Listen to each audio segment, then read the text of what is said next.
ხარაგაულში უკვე 3 თვეა სტიქიას ებრძვიან ხემაღალსა და ღვერგში 70-მა ოჯახმა თავისი კარ-მიდამო უკვე დატოვა. რამდენიმე ოჯახი კი სტიქიის ეპიცენტრში კვლავ რჩება. ისინი ჯერ კიდევ ველოდებიან დასკვნას შეიძლება თუ არა ცხოვრების გაგრძელება ტერიტორიაზე. ხარაგაულის სოფლებში სტიქიური ნაპრალები მიწაში უფრო და უფრო ღრმავდება. სოფელ ლაშესთან თბილისი-ბათუმის სარკინიგზო მაგისტრალის თავზე მთის უზარმაზარი მასივია მოწყვეტილი და ქვემოთ იწევს. მთის ამბები სახელმწიფო ორგანოებიდან მოპოვებულ ინფორმაციებზე დაყრდნობით წერს, რომ აქტიური მერწყრული პროცესები 68 ჰექტარზეა გავრცელებული. არის საშიში როგორ არა ნებისმიერ დროს შეიძლება აქედან დაცურდეს მიწა გაგვიყოლოს, მაგრამ რა ვიცი, მაინც ვრისკავთ, რომ ახლა მეზობელი, ახლა ისე ჩვენ მეზობლებია და ძაღლები ხო ვერ წაიყვანეს, ზოგმა ქათმები დატოვა სანამ წავიყვანთო. ელექტროენერგია ყოველ მეორე დღეს ბუჭდება, რა თქმა უნდა, ეპიცენტრი აქ არის და სტოლბები მიაქ მიწას. კი ბატონო, ექსელების ხალხიც ძალიან შევაწუხეთ, მაგრამ რა ვქნათ ჩვენც. უკვე მოსვლა აღარ უნდათ. საშიში ზონა არის. აკეთებენ, 2 დღე ისევ ფუჭდება. კიდე გააკეთებენ, კიდე გაფუჭდება. ხარაგაულში შექმნილ ვითარებაზე ევრონიუსთან ისაუბრა საქართველოს მწვანეთა მოძრაობის თავმჯდომარე ნინო ჩხობაძემ. განსხვავებული ტიპის მეწყერებია ხარაგაულში, რაც განვითარდა ახლა, იმიტომ რომ აქ თუ ჩვენ ჭიათურაში ჩავარდნა ქონდა მიწის, როგორც აქ გვაქვს ახლა ხარაგაულში, ჭიათურაში მიზეზი მაინც ვიცოდით, იმიტომ რომ ეს იყო ტექნოგენური და ვიცით რომ ეს ტექნოგენური იყო, ანუ გამომუშავებულ ქანების ზემოთ მოხდა ესეთი ჩავარდნები. აქ არ იყო ესეთი გამომუშავება, შესაბამისად ძალიან რთული იყო წარმოსადგენად, რომ რა მოხდა ბოლოს და ბოლოს, რატომ არის ესე დასერილი მიწა, ფაქტიურად დასერილი არის. ღმავდება, ასე ვთქვათ, პროცესი არ ჩერდება, ამას დაემატა უკვე მდინარის გადაკეტვა მეწყრის ტანის მიერ და ეს უკვე უფრო მეტი საფრთხეა, განსაკუთრებით იმ მოლოდინის პირობებში, როცა ჩვენ პროგნოზირებას ვაკეთებთ, რომ შეიძლება წვიმების სერიალი დაგვეწყოს. არის ორი მოსაზრება. ერთი, რომ ეს არის ტექტონიკური ძვრები და ტექტონიკური პროცესი, რომელზეც ჩვენ უბრალოდ რეაგირებას ვაკეთებთ უკვე მომხდართან მიმართებაში.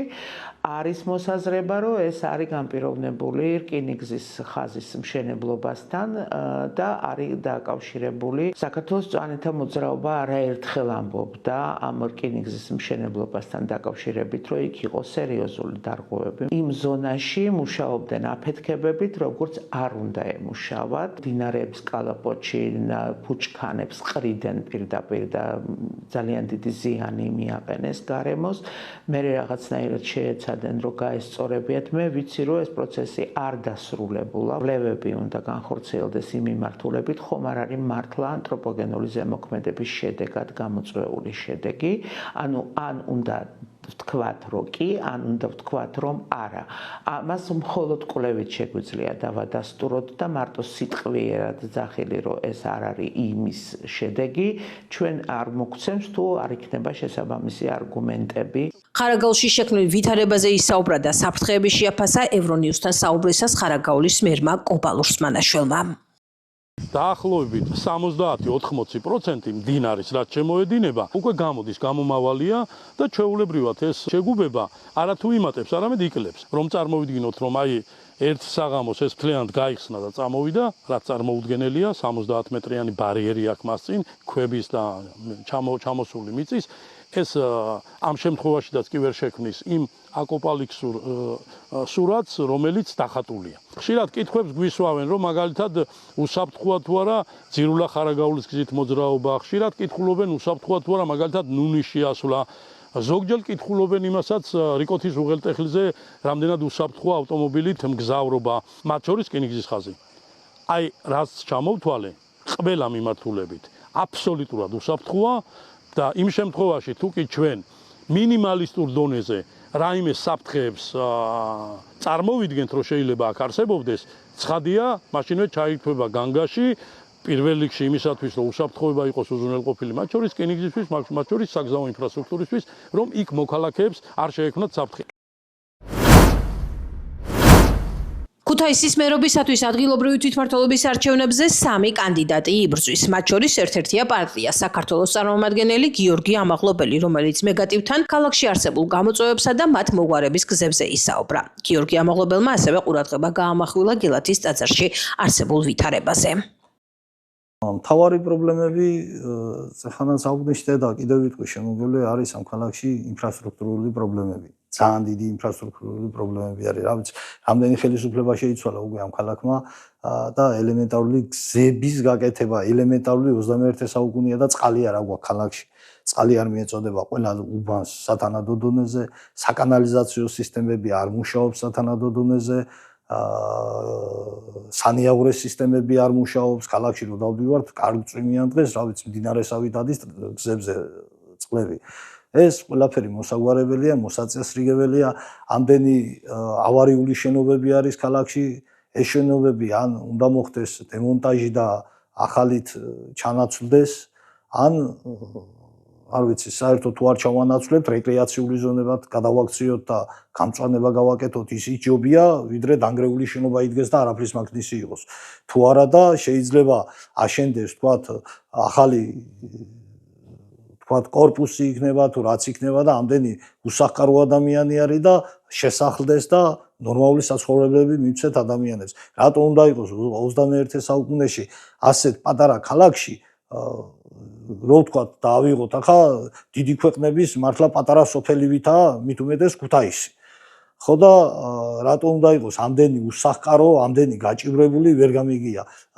ამ ყველაფერს, რა ვიცი, შევეცდები რომ აღმოვთქვა და ჩემ მოსახლეობას გაუკეთო ის რაც ჭირდება და რასაც არ ვიცი ყოველი მოსახლე ითხოვს კონკრეტული ხელისუფლებიდან რა ვისაც ხვდები და მეუბნებიან აი ჩვენ ეს გვიჭირს ჩვენ აგერ უბანში გადათხრილია ყველაფერი გუბეები დგას ზოგს იმის გაკეთება უნდა ზოგს ეზოში სკვერის გაკეთება უნდა ბავშვების სათამაშოს გაკეთება უნდა ბევრი უნებია ისეთ რომ გაუმართავი არის და დარჩენილი არის მარტო კორპუსი დგას და всё მეტი არაფერი არ არის იქ ვცდილობ კიდე იმას რომ ვთქვათ ჩემი მერობის შემთხვევაში გავაკეთოთ ისეთი სიტუაციები ქუთაისში რომ 9 საათზე უკვე რომ დადუმებული არის მთელი ქუთაისი ასეთ ქუთაისი არ უნდა იყოს ქუთაისი უნდა იყოს ღიარული ქალაქი ხალხი უნდა იყოს 24 საათი მოძრაობაში ხალხს უნდა შეეძლოს ქართობაც ხალხს უნდა შეეძლოს რა ვიცი ღონისძიებებში მონაწილეობის მიღება და უნდა იყოს ჩართულობა ეს ყველაფერი გამოიწვევს ახალგაზრდების ჩართულობას საქმიანობაში, ქალაქის აღორძინებაში და აღშენებლობაში. ერთი გულსაწყვეტი რაღაც მაქვს ბაგრატის გელათის ტაძართან დაკავშირებით შემოგევლეთ, სადაც ამდენი ფრესკები განადგურდა, იმითი რომ ვერ დახურეს სალოცავი. ტაძარი ვერ დახურეს და სად ვართ ამ დროს ჩვენ ტაძარს რო ვერ დახურავს სახელმწიფო და დუბაიში და იმგენში ხალხმა ქვეყანა გადახურა და რა ვიცი ხელოვნურ წვიმებს და რაღაცა სასწაულ რაღაცებს აკეთებენ და ჩვენთან ტაძარი ვერ დახურეს ეს როგორ შეიძლება ასეთი რაღაცა როგორ არ არსებობს ჩვენ ქვეყანაში ისეთი მშენებელი რომ ტაძარი დახუროს გერმანიიდან ჩამოვიყვანეთო იძახიან არიქა ექსპერტებიო ესო ისო და ვერც იმგენმა ვერ დახურეს ეს არ ვიცი რა მიდგომა არის ამ ქვეყანაში არ ვიცი ვერ გეტყვით და მე ამ ყველაფერის შემოგვლე აღმოფხვაში მივიღებ მონაწილეობას და ბოლომდე მივყვები ჩემს საკეთებელ საქმეს, რაც ჩემ მოვალეობას შეეხება. შევეცდები იმას, რომ ქართველი მოსახლეობისთვის ვიყო სამაგალითო ადამიანი და პიროვნება შემოგვლე ჩემი ქუთაისის და ჩემი ქვეყნის სიყვარულით. 21 სექტემბერს ქრისტიანული სამყარო ღვთისმშობლის შობას აღნიშნავს. ქუთაისისათვის ეს დღესასწაული განსაკუთრებულია. ამ დღეს მთელი ქალაქი გელათში იკრიბებოდა, თუმცა წელს გელათის სამონასტრო კომპლექსში შექმნილი ვითარებიდან გამომდინარე ეს ტრადიცია დაირღვევა. გელათობა და ღვთისმშობლობა ერთ დღეს აღინიშნება. გელათის მონასტერი ხომ ღვთისმშობლის შობის სახელობისაა, თუმცა ქვეყნის ერთ-ერთი ყველაზე მნიშვნელოვანი ძეგლი ახლა რთულ მდგომარეობაშია. გელათის სამონასტრო კომპლექსში მიმდინარე პროცესებზე ისაუბრა დღეს ტელეკომპანია მეგატივის შუადღის გადაცემაში ისტორიკოსმა, პროფესორმა და თეოლოგმა ლაშა დეისაძე შერვაშიძემ. როგორც მან აღნიშნა, ტრაგედიაა, რომ დღეს გელათში ვერ აღინიშნება ღვთისმშობლობა და ვერ აღინიშნა დავით აღმაშენებლის იუბილე. ისტორიკოსი ასევე იმ პასუხისმგებლობებზე საუბრობს, რომელიც მეტად უნდა გამოეჩინა ქვეყანას გელათის სამონასტრო კომპლექსის წინაშე. გელათის მონასტერი სწორედ ყოვლადწმინდა ღვთისმშობლის შობის სახელობის არის. ანუ ცენტრალური ტაძარი არის ღვთისმშობლის შობის სახელობის ზოგადად მონასტერი და 21 სექტემბერს ასევე არის გელათობა. პირდაპირ საქართველოს სამოციქულო მართლმადიდებელი ეკლესიის ოფიციალური კალენდარი ახალი წლით 21 სექტემბერს მიუთითებს პირდაპირ გელათობა 21 სექტემბერი. სამწუხაროდ ვიცით გელათის მდგომარეობა როგორია უკანასკნელი წლების მანძილზე. მე კიდევ ერთხელ ხაზს ვუსვამ, რომ არ შეიძლება გელათის საკითხის პოლიტიკურ ჭრილში გადაყვანა. ეს არის თვითონ შეურაცხყოფა ჩვენ დიდი სიწმინდისა და ისტორიის, რასაც გელათის მონასტერი ეწოდება. ოღონდ მეორე მხარეც არის. არ შეიძლება იმ ნებისმიერმა პასუხისმგებელმა მხარემ თუ ინსტიტუციამ, რომელიც ჩართულია, ვინც არ უნდა იყოს აი ამ პროცესებში, ოღონდაც თავის პასუხისმგებლობა აიცილოს, ოღონდაც თავი ნებისმიერი მეთოდით გაიმართლოს, ეს დააყენოს პირველ ადგილზე და არ დააყენოს პირველ ადგილზე გელათის მონასტრის მდგომარეობა და გელათის მონასტრის ახლანდელი მდგომარეობიდან გამოყვანის საკითხი. ჩვენ ეს მომენტი დაგვიდგა სამწუხაროდ, რომ ის ნებისმიერი მხარე, ინსტიტუცია თუ პერსონა, რომელიც პირდაპირ ბმაში არის გელათთან, მათი აბსოლუტური უმრავლესობა გადასულია თავის მართლებაზე და ეს აქვს დაყენებული პირველ ადგილზე, ნაცვლად იმისა, რომ პირველ ადგილზე იყოს დაყენებული გელათის მონასტრის ახლანდელი მდგომარეობიდან გამოყვანის საკითხი. ყველა დამნაშავე ვართ გელათის მონასტრის წინაშე. ეს იქნება ოფიციალური მხარე, თუ ეს იქნება საზოგადოება. მაგრამ ალბათ ვიღაცები მეტნაკლებად ხო? ახლა ხარისხები არის. არ შეიძლება ისეთი პასუხისმგებლობა. გეთანხმებით, რა თქმა უნდა, პასუხისმგებლობის ხარისხები არის, მაგრამ ჩვენ დღეს გვჭირს, მე პირდაპირ ვიტყვი, ახლა არ ვაჭარებ, ეროვნული ტრაგედია. რა კუთხით? უკანასკნელი წლებია გელათში დავითობას და ღვთისმშობლობას ვერ დგება სამღვდელმთავრო წირვები. მოგეხსენებათ მიმდინარე წელს გავიდა წელს 2025 წელს 900 წელი დავით აღმაშენებლის გარდაცვალებიდან და ეს ვერ აღინიშნა გელათის მონასტერში მისი მდგომარეობიდან გამომდინარე. აი ახლა ღვთისმშობლობა მოდის და გელათში ვერ დგება სამღვდელმთავრო წირვა მისი მდგომარეობიდან გამომდინარე და ეს მე ვთვლი რომ როდესაც გელათობა გელათში ვერ აღინიშნება. როდესაც დავით აღმაშენებლის გარდაცვალებიდან 900 წლის თავი გელათში ვერ აღინიშნა ეს არის ჩვენი ეროვნული ტრაგედია. კარგით, აი ამ პრობლემის განხილვა პოლიტიკურ ჭრილში არა, მთლიანად გლობალურად ჩვენი ქვეყნის მაგალითზე რომ აიღო ამ ჭრილში უნდა განვიხილოთ თუ აი არა, აქ უნდა ყველა მხარე არც ეხა იმის მიგვიყვანს ჩვენ შედეგამდე რომ გადაბრალება ერთმა მხარემ იმის ბრალია არა ეს არ მიგვიყვანს შედეგამდე ყველამ უნდა იგრძნოს თავის პასუხისმგებლობა მათ შორის გეთანხმებით იმაში რომ სხვადასხვა ხარისხის არის პასუხისმგებლობები ერთნაირი ვერ იქნება და უნდა წავიდეთ ერთად ამოგვარების გზისკენ ჩვენ დღეს გელათის მონასტერთან მიმართებაში სამწუხაროდ და საუბედუროდ თავის მოსაწონებელი არაფერი არ აქვს და მათ შორის საზოგადოებასაც და იმ საზოგადოებაში როგორც ერთ-ერთი რიგითი წევრი ამ მხრივ ერთ-ერთი პირველი მე ჩემ თავს მოვიაზრებ რომ მეც დამნაშავე ვარ იქ და ჩემსავით ბევრმა იფიქროს ასე იმიტომ რომ ჩვენ სათანადოდ არ მივაქციეთ ამ საკითხს ყურადღება ჩვენი სისუსტიდან გამომდინარე სათანადოდ არ ვილაპარაკეთ ამ საკითხზე რა თქმა უნდა ჩვენ სიტყვის გარდა სხვა რა შეგვიძლია ხო სათანადოდ არ ვილაპარაკეთ რაღაც კონიუნქტურას ავყევით რაღაც კაცმოთნეობას პირბოთნეობას ავყევით სამწუხაროდ ამაში მეც მოვიაზრები კიდევ ერთხელ ვამბობ და ამან მიგვიყვანა იქამდე რომ 900 წელზე მეტი ხნის ისტორია დღეს რეალურ საფრთხეშია ეს არის ჩვენი ტრაგედია ჩვენი ტკივილი და მე იმედი მაქვს რომ მოსაბრუნებელი გზა გადარჩენისაკენ ჯერ კიდევ არსებობს გელათთან მიმართებაში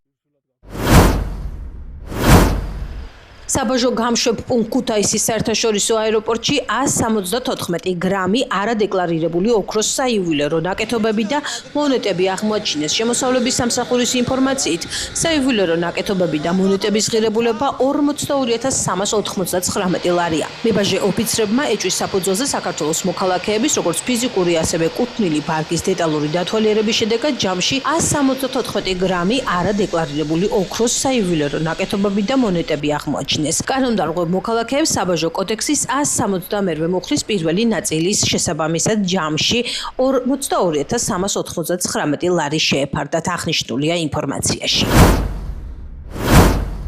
უცხოა ჩემთვის ციხეც და სასამართლოც არ მეგონა ამ ხელა უსამართლობა თუ ხდებოდა. არავის სჭირდება სიმართლის დანახვა. ვიდეო მტკიცებულება რომ აჩვენო მოსამართლის ისეთი, სადაც აშკარაა რომ დამნაშავე არ ხარ, თვალებს დახუჭავს და არ დაინახავს. ამის შესახებ ჭიათურაში დაკავებულ მერაბ სარალიძის მორიგ მიმართვაშია საუბარი, რომელსაც Facebook გვერდი მაღაროელი ავრცელებს. ის თავს კომპანიის პირად პატიმრად მიიჩნევს, თვლის რომ ის და მისი მეგობრები იმის გამოსხედან ციხეში, რომ უსამართლობას არ ეგუებოდნენ. ახლა კი კომპანია სჯის იმისათვის, რომ სხვებისათვის, ვინც მომავალში ხმას რამეზე ამოიღებს, სამაგალითოები იყვნენ. სარალიძის თქმით, მათი დაჭერისთანავე გააჩინეს მოლოდინი, რომ დაკავებულების გათავისუფლება სურდათ, თუმცა ეს მხოლოდ ერთ მიზანს ემსახურებოდა, ჩაეწყნარებინათ სიტუაცია.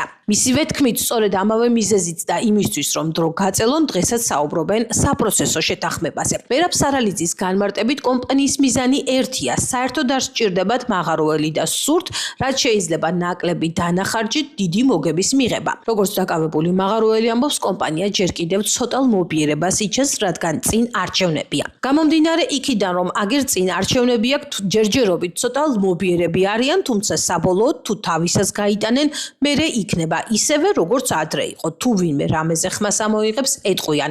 თუ არ გინდათ, წადით. თუ ვინმე კიდევ უფრო მეტად აიმაღლებს ხმას, სამაგალითოები ვიქნებით ჩვენ და გამოიშვერენ თიც. აი ნახეთ, ვინც არ გვემორჩილება, ციხეში ჩავსვით, ასე დაგიჭერთ ყველასო.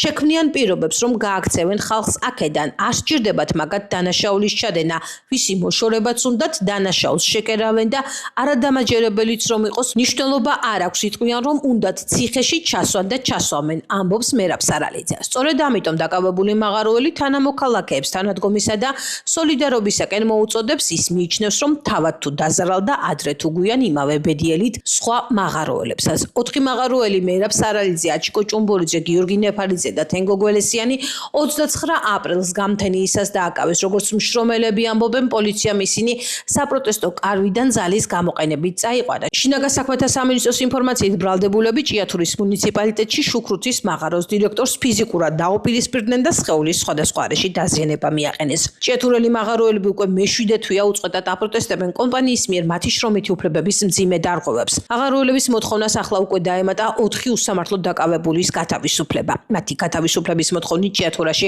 5000-ზე მეტი ხელმოწერა შეგროვდა. ამერიკის შეერთებული შტატების სახელმწიფო დეპარტამენტის ავტორიზაციის აქტში ქართული კოშმარის არაღიარების შესწორების წინადადება შეიტანეს. ამის შესახებ თავდაპირველად ვაშინგტონის კორესპონდენტმა ალექს რაუფოღლუმ სოციალურ ქსელში დაწერა. შესწორების წინადადება კონგრესმენმა ჯო უილსონმა წარადგინა. შესწორება ამერიკის შეერთებული შტატების მთავრობასა და მის ნებისმიერ ორგანოს ქართული ოცნების მთავრობის აღიარებას უკრძალავს. არც ერთ ფედერალურ თანამდებობის პირს ან თანამშრომელს არ შეუძლია რაიმე ქმედების განხორციელება და არც ერთი ფედერალური სახსრების გამოყოფა იმ მიზნით, რომ აღიაროს ან რაიმე ფორმით სხვაგვარად იგულისხმოს ამერიკის შეერთებული შტატების მიერ საქართველოში ქართული ოცნების მეთაურობით მოქმედი მთავრობის აღიარება ნათქვამია შესწორებაში. კანონპროექტი 11 სექტემბერს დაარეგისტრირეს. გამოქვეყნებული სკრინის მიხედვით შესწორების წინადადება კანონპროექტის 313 მუხლს მიემართება, რომელიც საჯაროდ ხელმისაწვდომ ტექსტში ამერიკის შეერთებული შტატების მთავრობას საქართველოს ოკუპირებული ტერიტორიების აღიარებას უკრძალავს. ძალიან მადლიერი ვარ, რომ ჩემი ქართული კოშმარის აღიარების შესწორება მიღებული იქნა სახელმწიფო დეპარტამენტის ავტორიზაციის აქტში ჩართვის მიზნით. კომუნისტური ჩინეთის, ირანისა და რუსეთის მიმღებლობის პარალელურად ამერიკის შეურაცხყოფა იზოლაციისკენ მიმავალი ცალმხრივი ბილეთია. წერს ამერიკელი რესპუბლიკელი კონგრესმენი. ჯო უილსონის წინადადებას აფასებენ საქართველოში. ოცნების რეჟიმი თulis რომ მიუხედავად იმისა, გაატარებენ თუ არა ისინი დემოკრატიულ რეფორმებს, იქნებიან თუ არა ერთგული დასავლური დემოკრატიული ღირებულებების კანონის უზენაესობა, არჩევნების არ გაყალბება, მიუხედავად ამ ყველაფრისა, შეერთებული შტატები გადატვირთავს მათთან ურთიერთობებს და ახალი სუფთა ფურცლიდან დაიწყებს პარტნიორობას, რაც შეუძლებელია, ეს რა თქმა უნდა არ მოხდება, ამას ადასტურებს ვაშინგტონში ყველა და უფრო მეტიც კიევიდან ვაშინგტონამდე ყველა საუბრობს ძალიან სამწუხარო ქართულ სცენაზე. რაც თავის თავში გულისხმობს იმას, რაც ვერ მოახერხა პუტინმა სამხედრო სპეცოპერაციით, გააკეთა საარჩევნო სპეცოპერაციით და ასეთი ძალიან სამწუხარო და სავალალო ბრენდი შეიძინა საქართველომ თავისი აი ამ ეგრეთ წოდებული ქართული სცენარით. პირველი გზავნილი რომ ქართული ოცნება არ არის ლეგიტიმური ხელისუფლება და მეორე გზავნილი არის მეგობარი აქტი, რომელიც გაჩერებული არის და რომელსაც დაეხმარება მსგავსი რეკომენდაცია, რომ არ აღიარების როგორც ქართული ოცნება, როგორც არალეგიტიმური ხელისუფლება, რომელიც დემოკრატიულ ღირებულებებს და პრინციპებს არღვევს, შესაბამისად უნისონში ერთიანად ჩვენ გვაძლევს იმის საფუძველს, რომ რომ ქართული ოცნება საბოლოოდ ამერიკისგან იქნას აღიარებული როგორც არადემოკრატიული სახელმწიფო, არადემოკრატიული მმართველი, არალეგიტიმური ხელისუფლება და მეორე მეგობარი აქტი, რომელიც შეჩერებულია სენატში, ეს პროცესი დაჩქარდეს. ცხადია, რომ ამერიკას დღემდე არ აქვს ქართულ ოცნებას მიმართ გადაწყვეტილება მიღებული, არ აქვს ინსტრუქციები, როგორი ურთიერთობა უნდა ქონდეს ქართულ ოცნებასთან.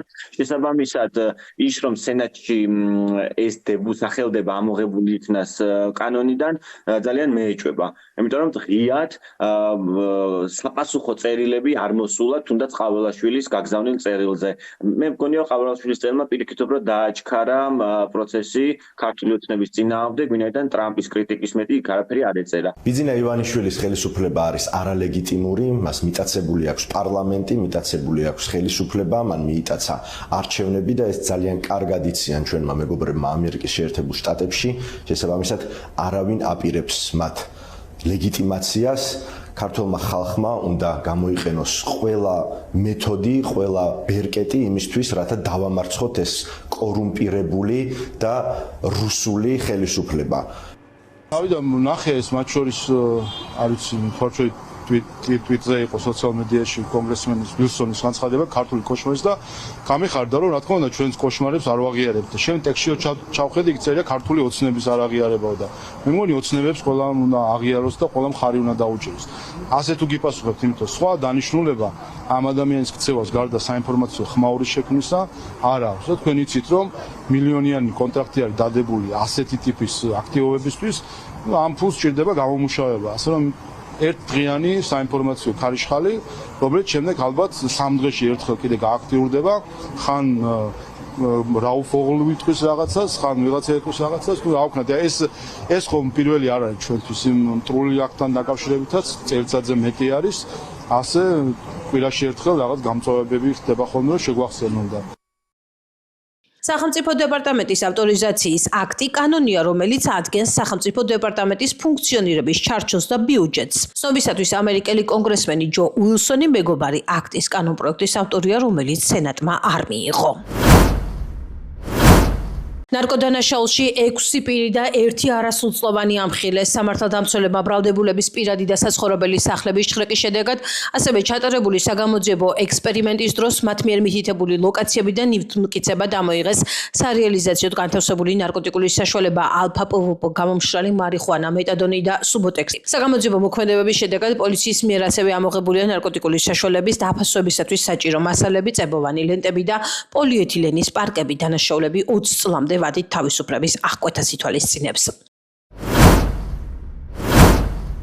საქართველოში უცხო ქვეყნის 9 მოქალაქე დააკავეს, მათ შორის არიან ინდოეთისა და ნეპალის მოქალაქეები. დადგინდა, რომ ისინი ქვეყანაში იმყოფებოდნენ უცხოელთა და მოქალაქეობის არ მქონე პირთა სამართლებრივი მდგომარეობის შესახებ საქართველოს კანონით დადგენილ მოთხოვნათა დარღვევით.